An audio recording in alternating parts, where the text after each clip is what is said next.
नमस्कार साथियों, मैं आपका अपना पवन सिहाग एक बार से फिर आपका तक्षशिला 2020 लाइव क्लासेस में स्वागत करता हूं। और हमारी 2020 की जो सीरीज चल रही थी, यानी कि 20 मिनट में एक जिला, इसी क्रम में आज लेके आया हूं गुरुग्राम। राम राम करेंगे आज गुरुग्राम। ओके, तो गुरु द्रोणाचार्य की नगरी को आज हम पढ़ना आरंभ कर रहे हैं कि गुरु द्रोणाचार्य की नगरी कैसे थी, आज इसका स्वरूप क्या है और क्यों ये आज भारत की औद्योगिक राजधानी बन चुका है। चलिए शुरू करते हैं इसके बेसिक आंकड़ों से। तो अगर स्थापना की बात की जाए तो 1 नवंबर 1966 यानी जब हरियाणा अस्तित्व में आएगा उस वक्त गुरुग्राम का गठन होगा। इसके क्षेत्रफल की बात की जाए तो इसका क्षेत्रफल 1258 वर्ग किलोमीटर में फैला हुआ जिला है। अगर इसके लिंगानुपात की बात की जाए तो 854 इसका लिंगानुपात देखने को आज हमें मिलेगा। यदि यहां की जनसंख्या की बात की जाए, पॉपुलेशन यहां पे कितनी है, तो 15,14,085 इसका आंकड़ा आपको देखने को मिलेगा, जिनमें पुरुषों की संख्या मेल 8,17,274 देखने को मिलेंगे, जबकि महिलाएं यहां पे 6,96,811 देखने को मिलेगी। ये आंकड़ा 2011 का है। यदि इसकी जनसंख्या घनत्व की बात की जाए, यानी कि प्रति वर्ग किलोमीटर में कितने लोग निवास करते हैं, तो 1241 इसका जनसंख्या घनत्व रहने वाला है। यदि यहां की एजुकेशन लेवल, साक्षरता की बात की जाए तो साक्षरता यहां पे क्या है, 84.4% देखने को मिलेगी, जो कि हरियाणा में सबसे ज्यादा है। यानी कि क्वेश्चन आए सबसे ज्यादा एजुकेशन वाला जिला कौन सा है, तो गुरुग्राम रहेगा। और यदि महिला साक्षरता दर की बात आए तो भी अपना आंसर क्या रहने वाला है, गुरुग्राम रहने वाला। यदि सबसे कम की बात की जाए, चाहे वो महिलाओं का क्षेत्र हो या ओवरऑल हो, तो नाम किसका आएगा, मेवात या नूह का हम जिक्र करें। यदि यहां पे जनसंख्या वृद्धि दर की बात की जाए तो बहुत ज्यादा देखने को मिलती है, कितनी, 73.96। देखिए, एक इंडस्ट्रियल एरिया होने के कारण यहां पे बाहर से आने वाली पॉपुलेशन बहुत ज्यादा है। यदि इसमें टोटल सड़कों की लंबाई की बात की जाए तो 1694 किलोमीटर यहां पे सड़कों की लंबाई देखने को मिलेगी। और एकमात्र नदी शाही भी यहां से बहती है, जो कि यहां पे उद्योगों के लिए जो पानी की आवश्यकता है उसकी पूर्ति करने का काम करेगी।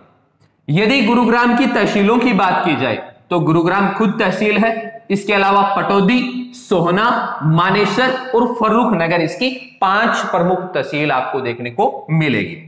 यदि इसके नाम का जिक्र करें तो गुरु द्रोणाचार्य जी के नाम पे इसका नाम रखा गया है। देखिए, पांडवों ने गुरु दक्षिणा स्वरूप गुरुग्राम का जो क्षेत्र है गुरु द्रोणाचार्य को दक्षिणा स्वरूप दिया था, इसलिए इसका नाम गुरु द्रोण की नगरी या गुरु द्रोणाचार्य का गांव भी इसको बोल सकते हैं। इसके पूरा नाम देखा जाए, यानी प्राचीन काल में इसका पूरा नाम क्या था, तो गुड़गावा मसानी था। और यह मसानी नाम इनकी पत्नी कृपी देवी के नाम पे था। 13 अप्रैल 2016 को खट्टर सरकार ने इसका नाम बदलने का काम किया। गुड़गांव से इसका नाम क्या कर दिया गया, वापिस गुरुग्राम कर दिया। देखिए, प्राचीन नाम पूछे गुरुग्राम मिलेगा, फिर इसका नाम गुड़गांव हुआ और अब इसका वापस नाम क्या कर दिया गया, गुरुग्राम कर दिया गया। यदि इसके उपनाम की बात की जाए, अन्य नाम इसके कौन कौन से हैं, तो इसको साइबर सिटी बोलते हैं, सपनों का शहर बोलते हैं, सोलर ऊर्जा का हब बोलते हैं, गुरु द्रोण का गांव बोलते हैं, मॉल सिटी बोलते हैं, इलेक्ट्रॉनिक सिटी बोलते हैं और मिलेनियम सिटी का नाम भी दिया जाता है। इसके अलावा अमीरों का शहर और चमचमाते शहर के नाम से भी इसको जाना जाता है। यदि यहां पे राजस्व की बात की जाए, टैक्स की बात की जाए, तो हरियाणा में सबसे ज्यादा टैक्स कौन देता है, गुरुग्राम देता है। इसके अलावा इस पे स्थित NH48 यानी नेशनल हाईवे नंबर 48 पे जो 32 नंबर टोल गेट है, वो सबसे बड़ा एशिया का टोल गेट है। यानी कि सबसे ज्यादा जो टोल इकट्ठा होता है नेशनल हाईवे नंबर 48 के गेट नंबर 32 से होता है। हरियाणा का स्टेट साइबर क्राइम ब्रांच का पहला थाना कहां खोला गया था, वो भी गुरुग्राम में खोला गया था। ओके, इसके अलावा इंस्टीट्यूट ऑफ पब्लिक एडमिनिस्ट्रेशन, जिसकी स्थापना कब की गई थी, 1983 में की गई थी। ये क्वेश्चन पूछा जा चुका क्वेश्चन है साथियों। ओके, इसके अलावा यहां पे मारुति उद्योग भी है। देखिए, स्थापना इसकी 70 में होती है, सॉरी 1970 में क्या है, पहली पीवीटी कंपनी आती है, फिर इसको मारुति उद्योग आरंभ होता है और फिर इसमें मारुति सुजुकी का विलय कर दिया जाता है 1983 में।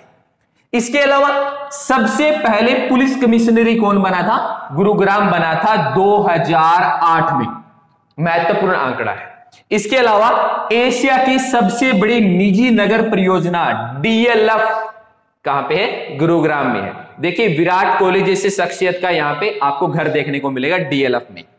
इसके अलावा पहली बार मेट्रो 2008 में चली थी और भारत में बात करें तो कलकत्ता में पहली बार मेट्रो का आरंभ हुआ था। देश की पहली पोड टैक्सी सेवा, जिसको मेट्रिनो नाम से जाना जाता है, यह भी देश में पहली बार गुरुग्राम में आरंभ की गई थी।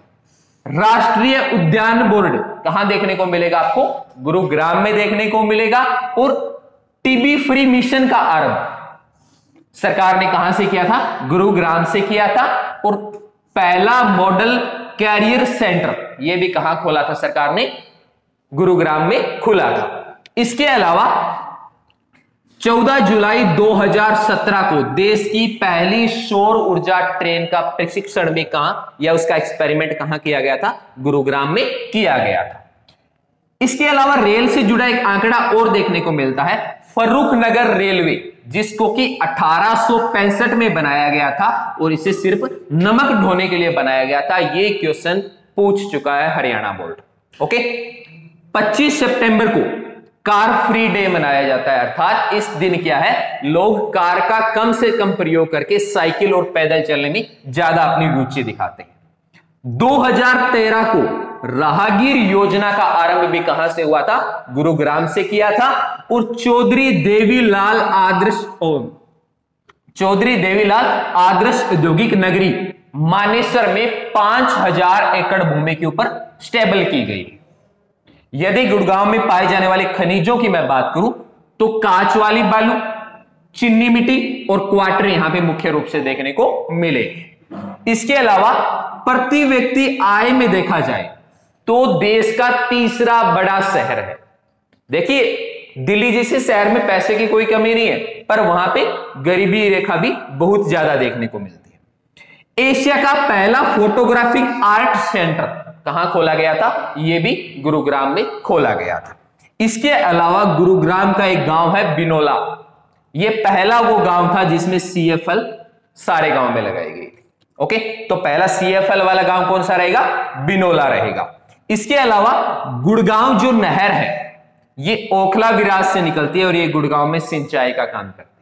ओके, इसके अलावा राष्ट्रीय टेनिस एकेडमी कहां देखने को मिलेगी, गुरुग्राम में देखने को मिलेगी। और फूलों की मंडी ये भी कहां लगती है, गुरुग्राम में लगती है। चलिए अब बात कर लेते हैं यहां पाए जाने वाले राष्ट्रीय उद्यानों के बारे में, कि कौन सा राष्ट्रीय उद्यान मुख्य रूप से यहां पाया जाता है। तो जिक्र आता है सुल्तानपुर का, सुल्तानपुर नेशनल पार्क, जिसको कि 1971 में बना था और 1972 में जलीय जीवों के लिए आरक्षित घोषित कर दिया गया था। ओके, 1989 में राष्ट्रीय उद्यान घोषित किया और जब अक्टूबर नवंबर का महीना आता है तो साइबेरियन देश से साइबेरियन पक्षी यहां पे प्रवास के लिए आते हैं। ओके, तो ये पक्षी इंपॉर्टेंट है, ये पूछा जा चुका क्वेश्चन है, कौन से पक्षी आते हैं अक्टूबर नवंबर में, तो साइबेरियन पक्षी आंसर रहेगा। इसके अलावा यहां पे दमदमा झील देखने को मिलती है, जो कि हरियाणा की सबसे बड़ी है, 3000 एकड़ में फैली हुई। ओके, और इसके अलावा यहां पे खलीलपुर झील भी देखने को मिलती है। सुखद, सुल्तानपुर, खलीलपुर और दमदमा, सुखद याद रख लेना ट्रिक से। इसके अलावा यहां पटौदी महल देखने को मिलेगा, जो कि हेज नाम के डिजाइनर ने इसको डिजाइन करने का काम किया था। इसके अलावा यहां पे सराय अलवर्दी खां की मस्जिद देखने को मिलती है, जो कि अलाउद्दीन खिलजी के शासनकाल में बनाई गई थी। एक बड़ा ही क्रूर राजा, विस्तार से जब हम मॉडर्न हिस्ट्री पढ़ेंगे तब इसके बारे में देखेंगे। एक अन्य मस्जिद जामा मस्जिद यहां पे देखने को मिलती है, ठीक है ना। तो ये जामा मस्जिद प्राचीन जो शैली होती थी उसके आधार पे बनाई गई, हालांकि दिल्ली में अलग है पर उसकी तर्ज पे बनाई गई। इसके अलावा यहां पे शीतला माता मंदिर देखने को मिलता है। शीतला माता मंदिर 1650 में, कब बना था? 1650 में बनाया था। किसने? राजा सूरजमल के शासनकाल में इसको बनाया गया था। ओके, और उसके बाद में राजा जवाहर सिंह ने यहां पे कृपी माता की प्रतिमा का स्थापना की थी, और यही कृपी माता माता शीतला के नाम से जानी जाती है। ओके, तो शीतला माता मंदिर का निर्माण की बात की जाए तो सूरजमल का जिक्र आएगा, और अगर प्रतिमा स्थापना की बात आए तो जवाहर सिंह का नाम आपको मेंशन करना होगा। ओके, इसके अलावा यहां पे एक सोहना कुंड भी है, सोहना में, जो कि लगभग 300 साल पुराना माना जाता है। और इसकी खास बात क्या है कि अगर किसी चमड़ी रोग वाला यहां जाके इस कुंड में स्नान करता है तो वो बीमारी उसकी ठीक हो जाती है। और ये गर्म पानी का झरना है या चश्मा है, क्योंकि इसके पानी में पूछा गया था सोहना के कुंड के पानी में क्या पाया जाता है, तो इसमें सल्फर या गंधक पाई जाती है। ओके, इसके अलावा सोहना के नामकरण से जुड़ी बात को देखा जाए तो रिकिसु नाम का एक फकीर था जिसका संबंध किससे बताया जाता है? सोहना से बताया जाता है, जो कि अरावली पहाड़ी वाले क्षेत्र में आता है। एक विशेष उपलब्धि अगर गुरुग्राम की देखी जाए तो यहां पे संस्कृत भाषा का एकमात्र अभिलेख कहां से प्राप्त हुआ है? हमें गुरुग्राम से प्राप्त हुआ है। इसके अलावा यहां पे होंडा स्कूटर का भी कारखाना है, जो कि धारूखेड़ा गांव के अंदर लगाया गया है। ओके, इसके अलावा एक प्रसिद्ध गुरुद्वारा यहां पे, गुरुद्वारा सिंह सभा, कहां देखने को मिलेगा? आपको सोहना में देखने को मिलेगा। और एक फुटबॉल अकादमी भी यहां पे है। देखिए, दो मुख्य रूप से अकादमी यहां पे देखने को मिलेगी, राष्ट्रीय टेनिस अकादमी और फुटबॉल अकादमी, दोनों कहां मिलेगी? आपको गुरुग्राम में देखने को मिलेगी। और यदि बॉक्सिंग का नाम आए तो आप किसकी तरफ जाएंगे? मिनी क्यूबा की तरफ। ओके, यदि यहां के सैनिकों पर नजर डाली जाए तो यहां के सैनिकों ने 7 वीर चक्र, 1 कीर्ति चक्र, 1 सूर्य चक्र और 11 सेना पदक जीतने का काम किया है।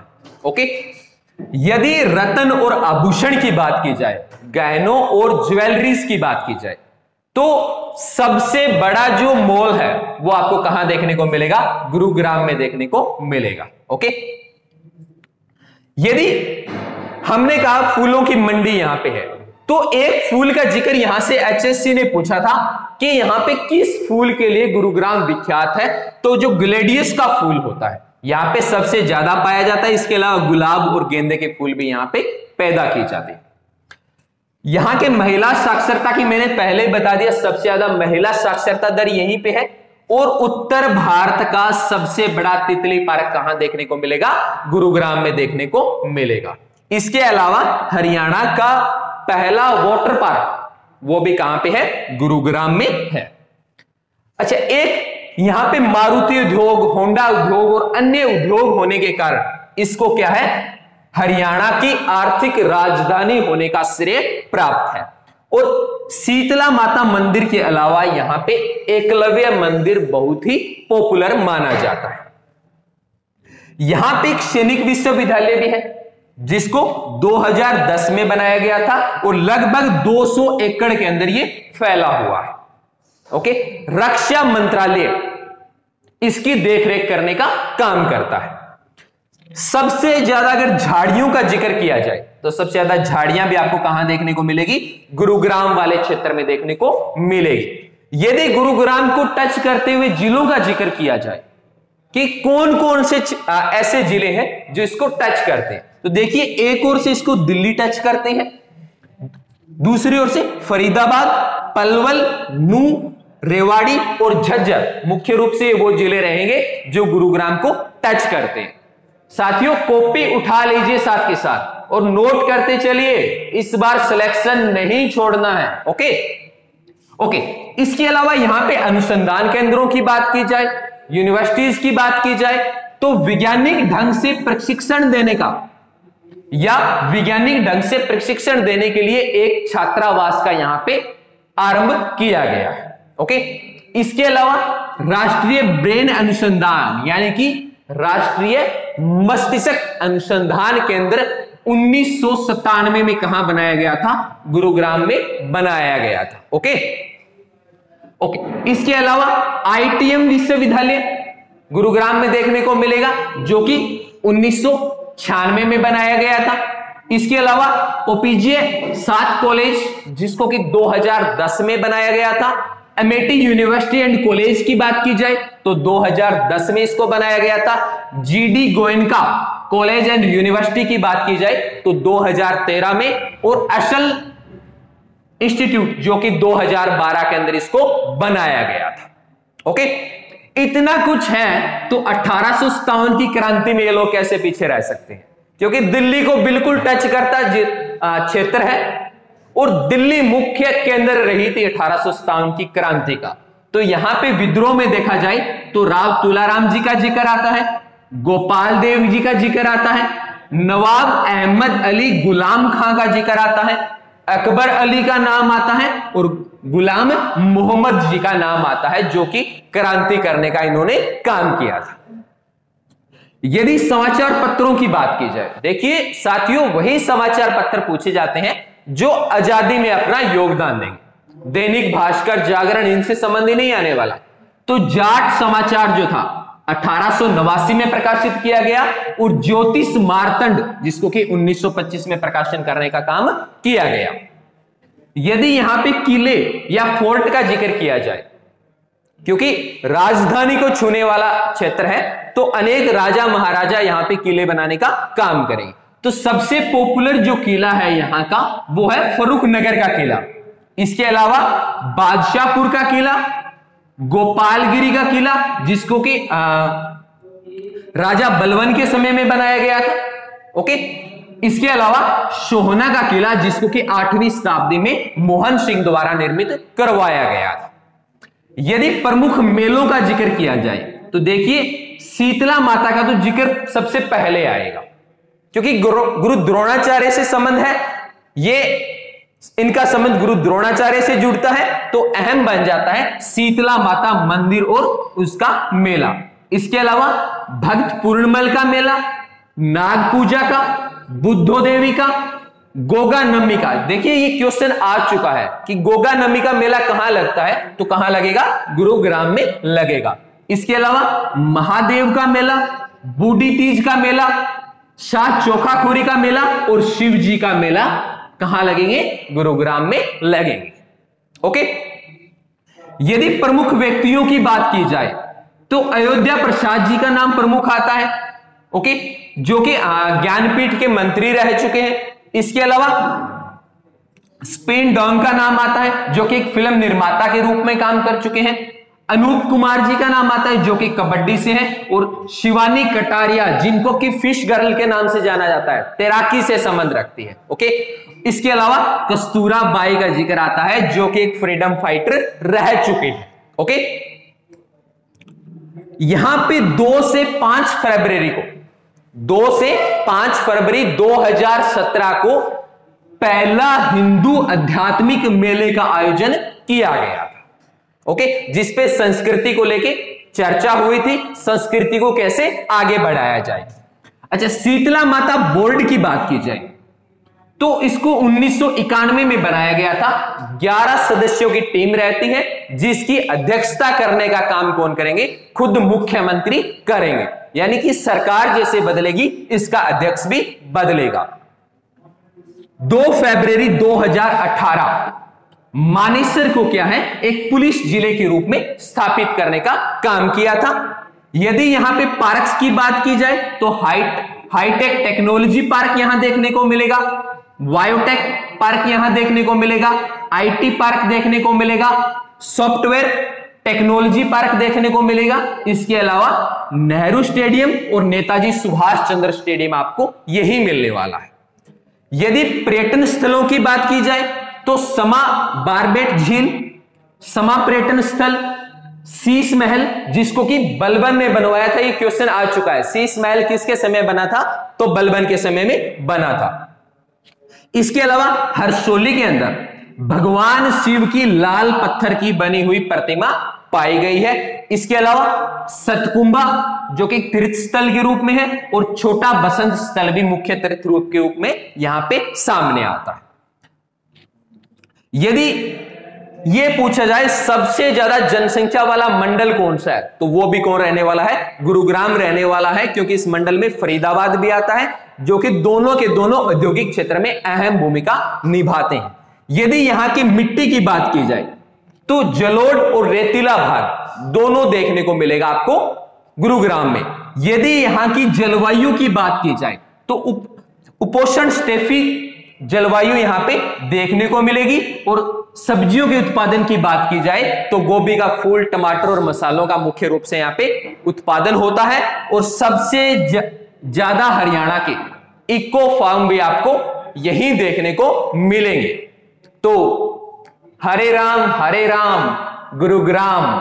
तो हमने गुरुग्राम का जितना आंकड़ा हो सका 20 मिनट में साथियों आपको देने का काम किया, और उम्मीद करूंगा इसके नोट्स आप साथ के साथ बना रहे होंगे, और जो मेरी मेहनत का फल है लाइक कमेंट शेयर ये करना आप नहीं भूलेंगे।